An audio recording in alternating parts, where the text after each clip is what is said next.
अस्सलाम वालेकुम।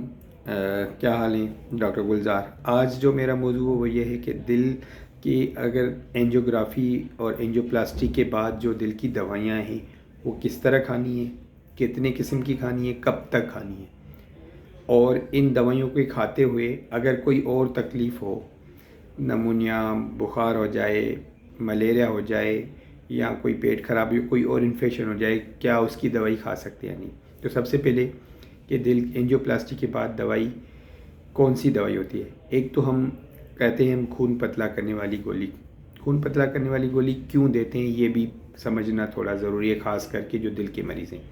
देखिए, हम जब एंजियोप्लास्टी करते हैं तो दिल की शरेयान जो बंद होती है या तंग होती है उसको गुब्बारे से खोल के फिर वहाँ एक स्टेंट लगाते हैं जो जाली की तरह और पूरी ट्यूब की तरह होती है। उसके अंदर से ब्लड गुजरता है, स्टेंट जाके दिल की शरेयान की दीवार से चिपक जाता है और स्टेंट के अंदर से खून गुजरता है।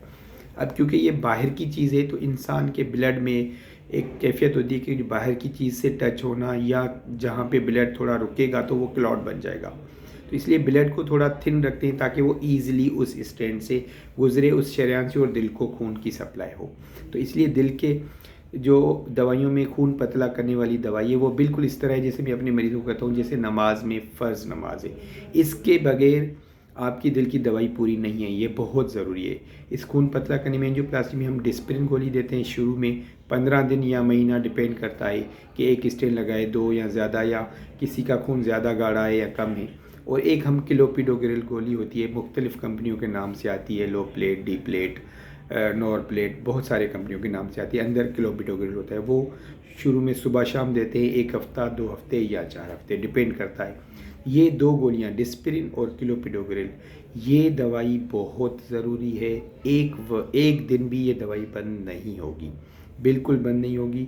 और सुबह उठते साथ सुबह एक डिस्प्रिन और क्लोपिडोग्रिल खानी है। डिस्प्रिन कैसे खानी है, या तो च्यूव कर लें ताकि मुंह से ही जो सलाइवा ज़बान यहाँ पे जो जज़ब होने का सिस्टम है वहाँ से मैक्सिमम एब्ज़ॉर्ब हो जाए, या पानी के गिलास में रखनी। हमारा एक मशहूर प्रोफेसर है, बहुत फेमस है, उनकी कहावत है कि भाई सुबह उठो तो डिस्प्रिन गिलास के पानी में डालो और वो जब पूरी घिल जाए तो पियो, और उस ज़िंदगी की शुरुआत, दिन की शुरुआत उसके बाद करें, सबसे पहले ये काम करें।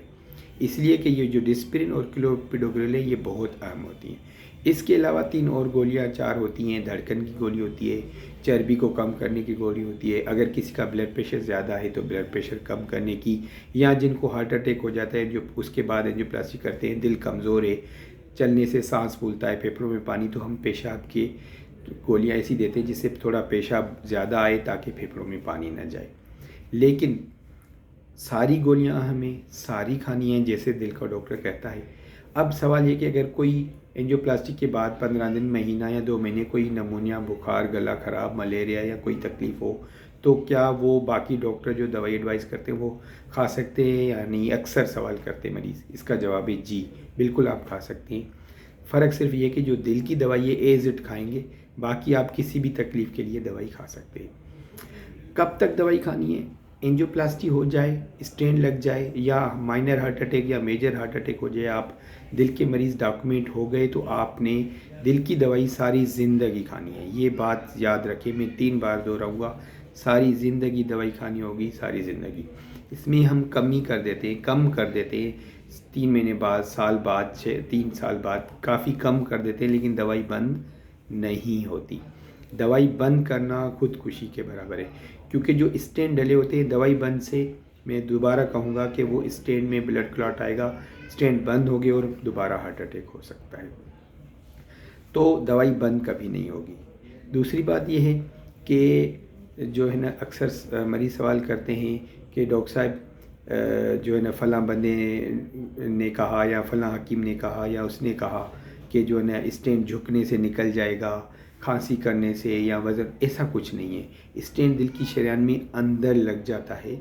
सिर्फ शुरू में हम कहते हैं स्टार्टिंग में एंजियोप्लास्टी के बाद आहिस्ता आहिस्ता से अपनी रूटीन पे आएँ। थोड़ा बहुत 5 से 10 मिनट वॉक से स्टार्ट करें, फिर 15, फिर 20-25 मिनट। लेकिन अगर कोई एंजियोप्लास्टी के